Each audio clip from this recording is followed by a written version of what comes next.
মুনাফিকেরা জমিনে বেশি দিন বাঁচতে চায়, বেঈমানেরা জমিনে বেশি দিন বাঁচতে চায়, আর মুমিনের জন্য মৃত্যু তো উপহার, এপারে দুনিয়া ওপারে জান্নাত। কথা বলেন ঠিক কিনা? এই জন্য বাঁচতে হলে সিংহের মতো গর্জন দিয়ে বাঁচবো, বিড়ালের মতো ম্যাও ম্যাও করে বেঁচে লাভ নাই। যতদিন এই জমিনে বেঁচে থাকবো কোরআন সুন্নাহ প্রতিষ্ঠিত করার জন্য কাজ করে যাব।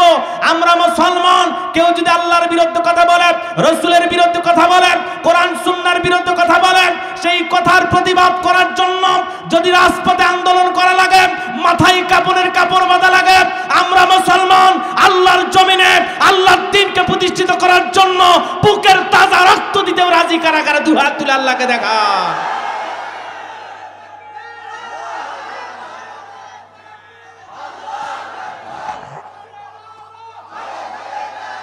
ওরে জীবনের মালিক তুমি ছাড়া জীবন চলে না, ওরে জীবনের মালিক তুমি ছাড়া জীবন চলে না।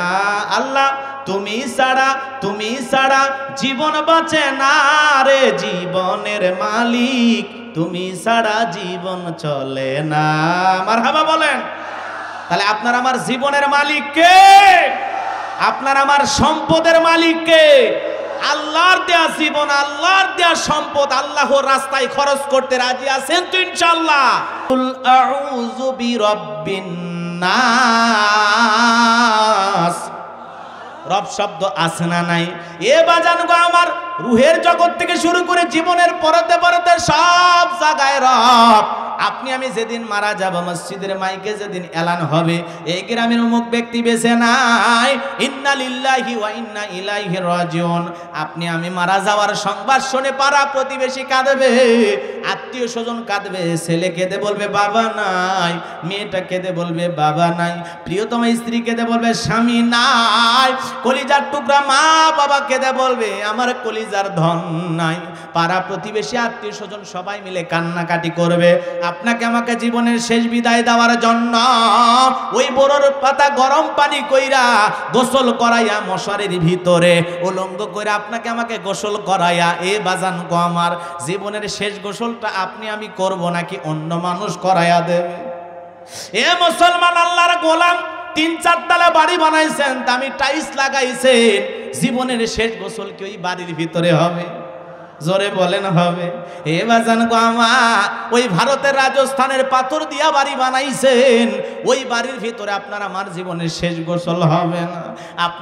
আপনাকে আমাকে টেনে হেসরে বাড়ির বাহিরে নিয়া গাছের তলে ফাঁকা জায়গার ভিতরে গোসল করাইয়া দিয়া, সাদা ৩ টুকরা কাপড়ের মধ্যে জড়াইয়া চকলেটের মতো মোড়াইয়া এমন এক খাটিয়ার উপরে তুলবে।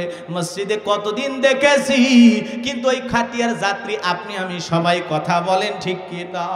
এ বাজান গো আমার, ওই খাটিয়ার উপরে শুয়াইয়া 4 জন যাত্রী দইরা আপনাকে আমাকে কবরের ভিতরে রেখে আসবে। একে একে 3 জন করে কবরের ভিতরে নামবে। আস্তে আস্তে কবরের ভিতরে লাশটা রাখার পর এক এক করে সবাই উঠে আসবে। আপনার আমার কবরে কেউ থাকবে না। এরপরে বাঁশের বিছানা বিছায়া দেবে।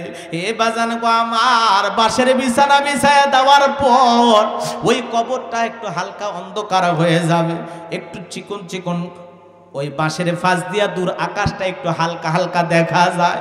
এরপরে যখন কলার পাতা চাটাই বিছাইয়া দিয়া ওর উপরে যখন মাটি দিয়া দেবে, কবরের আর কোনো আলো থাকবে না, কবরটা হয়ে যাবে অন্ধকার।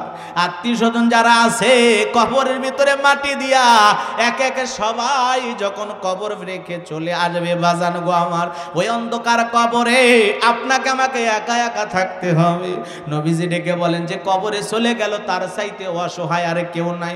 আমার নবী বলেন ক্বালা রাসূলুল্লাহ সাল্লাল্লাহু আলাইহি সাল্লাম, ইন্নামাল কুবুর রাউযাতুম মিন রিয়াদিল জান্নাহ আও হুফরাতুম মিন হুফারিন নার, রাহু তিরমিজি। বিশ্ব নবী ডেকে বলেন যে ব্যক্তির আমল ভালো, মৃত্যুর সঙ্গে সঙ্গে আল্লাহ রাব্বুল আলামিন তার কবরটাকে জান্নাতের বাগান বানায়া দিবেন। বলুন সুবহানাল্লাহ। আমার নবীজি ডেকে বলেন যে ব্যক্তির আমল খারাপ, ওই কবরে রাখার পর ওই কবরটা হবে তার জন্য জাহান্নামের আগুনের গর্ত। ওই কবর বড় কঠিন জায়গা, ওই কবরে একা একা থাকতে হবে বাজার।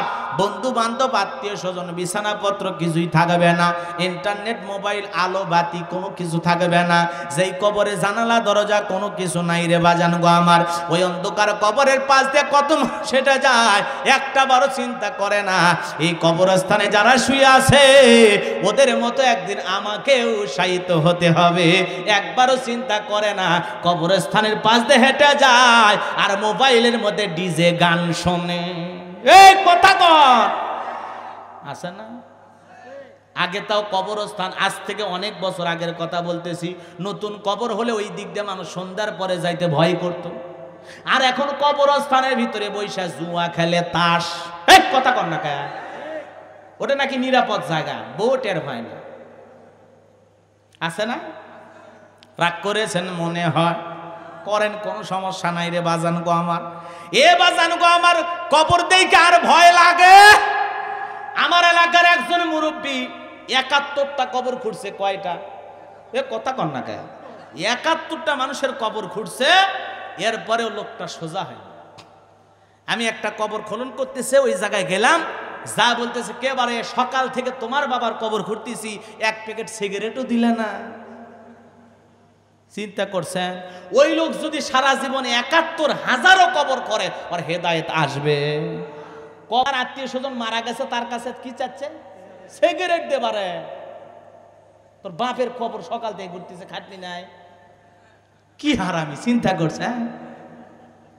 আবার আলেম ওলামা গেলে, হুজুরে গেলে, হুজুর সারা জীবন অনেক কবর খুঁড়ছি, ৯৯টা হয়ে গেছে, আর একটা হলে সেঞ্চুরি। কেন তোর এই সেঞ্চুরির দাম আছে? হ্যাঁ, কবর যদি খনন করে ওর চোখ দিয়ে পানি আসার দরকার। কথা কোন ঠিক কিনা? আরে কত লোকের কবর খুললাম, আমার কবরটা আমার খোঁড়ার ভাগ্য হবে না। কথা কোন?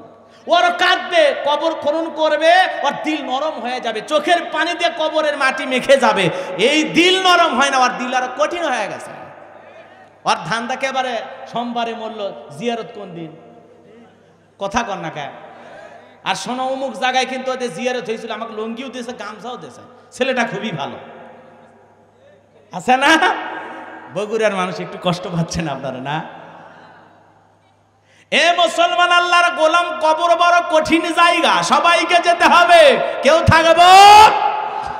যত দামি ধনী হোক না কেন, টাকাওয়ালা হোক না কেন, সম্পদওয়ালা হোক না কেন, ওই কবরে আপনাকে আমাকে যেতে হবে।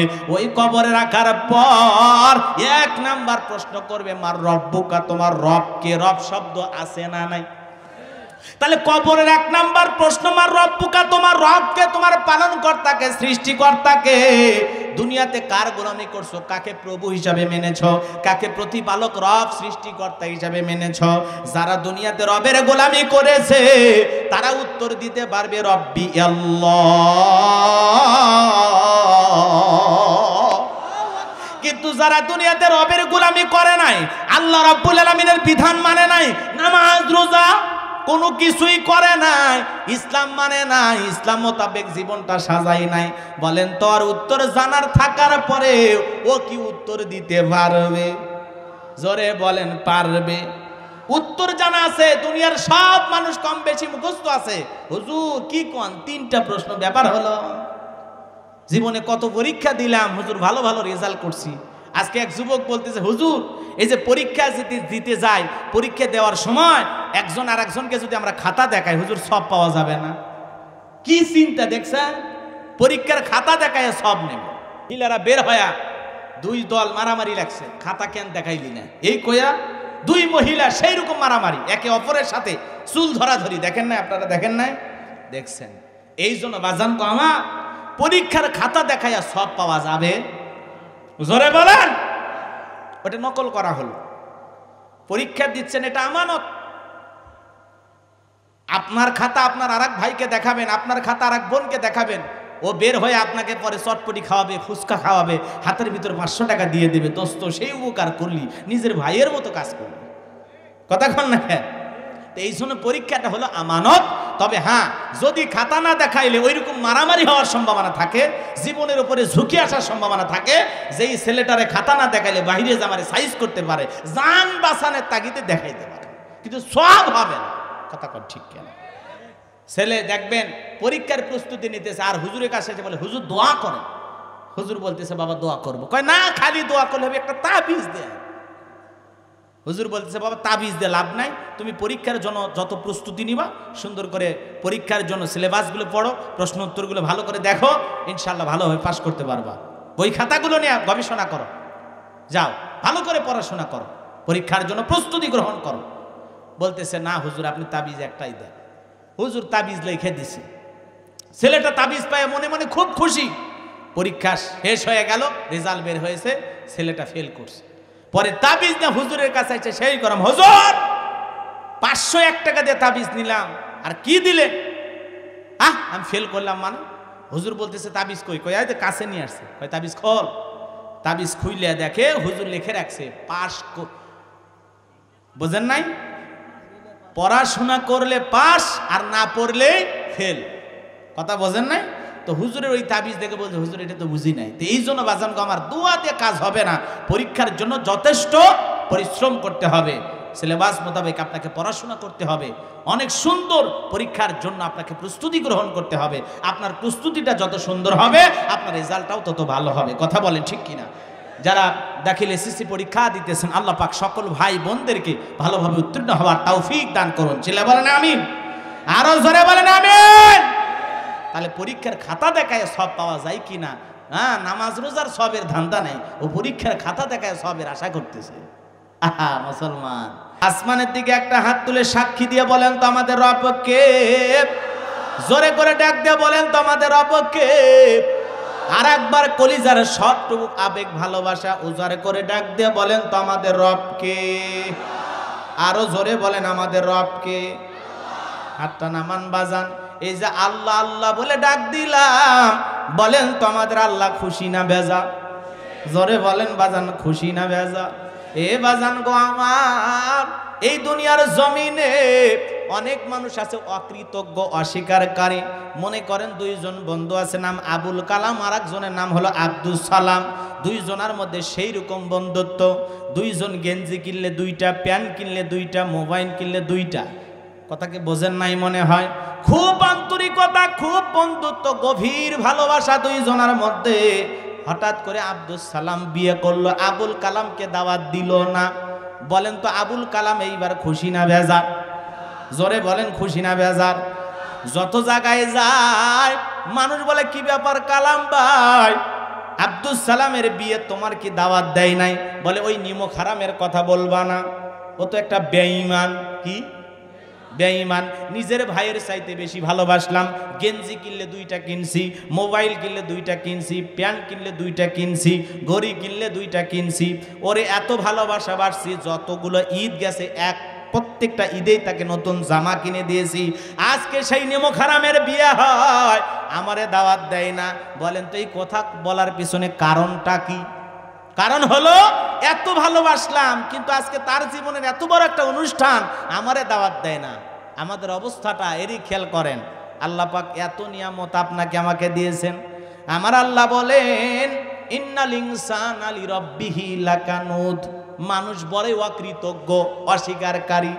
আল্লাহ পৃথিবীতে এত কিছু দিয়েছে বাজান, এরপরে আমরা আল্লাহর কৃতজ্ঞতা প্রকাশ করি না, শুকরিয়া আদায় করি না।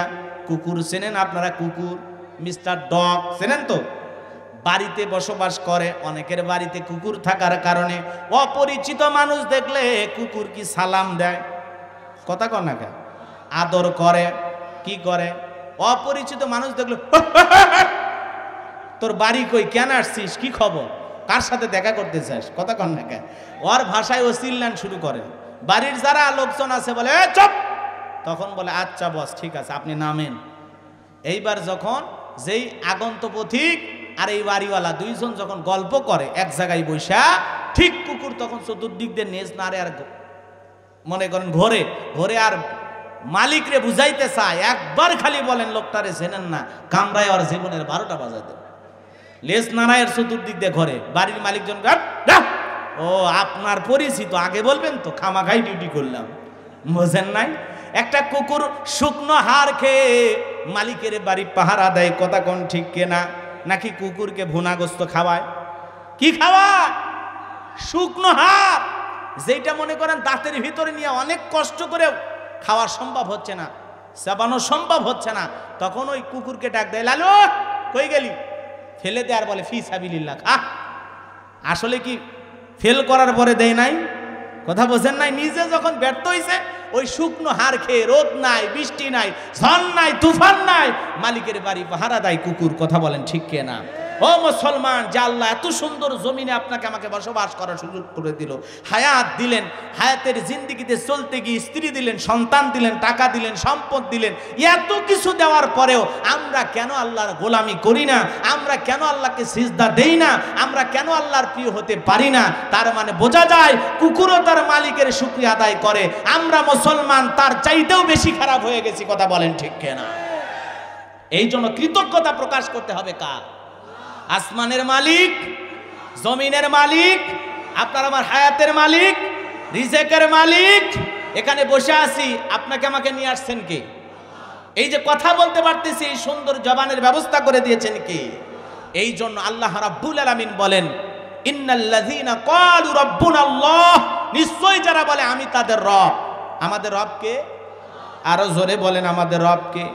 এ বাজান গো আমার, আল্লাহ আল্লাহ বলে ডাক দিলে আমার আল্লাহ খুশি হয় নাকি বেজার হয়?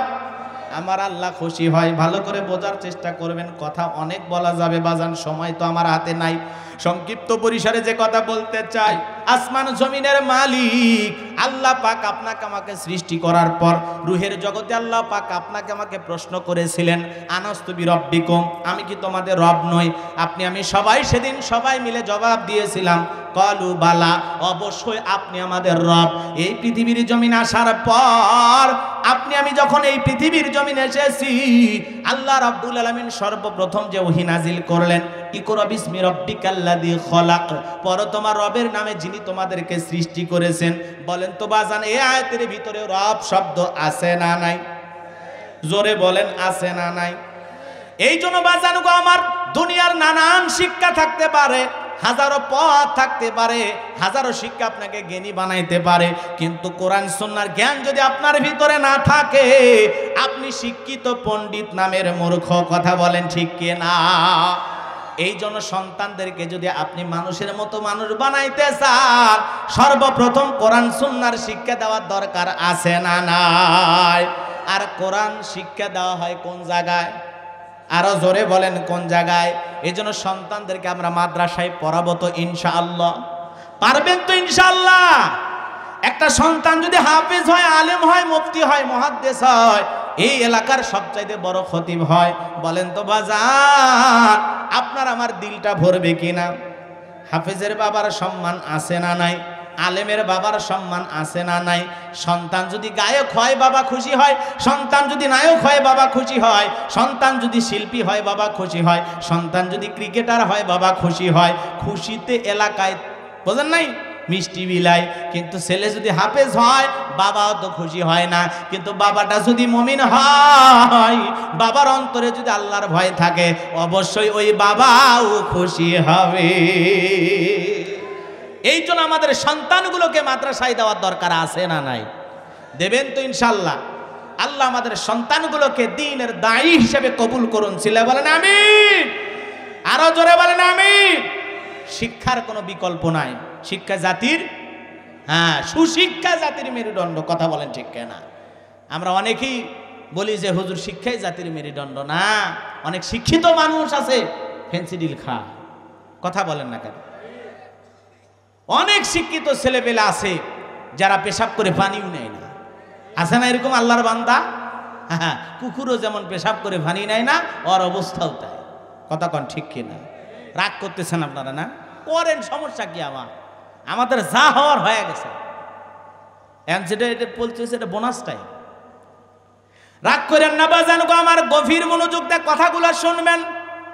জীবনের পরতে পরতে যেই সূরাটি না পড়লে আমাদের নামাজ হয় না, ওই সূরার 1 নাম্বার আয়াত সূরাতুল ফাতিহা।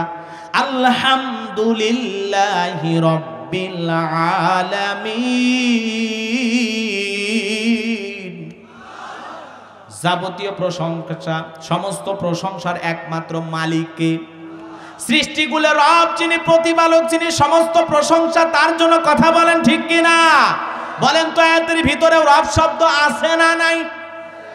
এরপরে বাজান গো আমার, আপনি আমি যখন নামাজের মধ্যে দাঁড়াইয়া রুকুতে চলে যাই, রুকুর যে তাসবিহ আছে সুবহান রাব্বিয়াল আযীম, রব শব্দ আছে না নাই?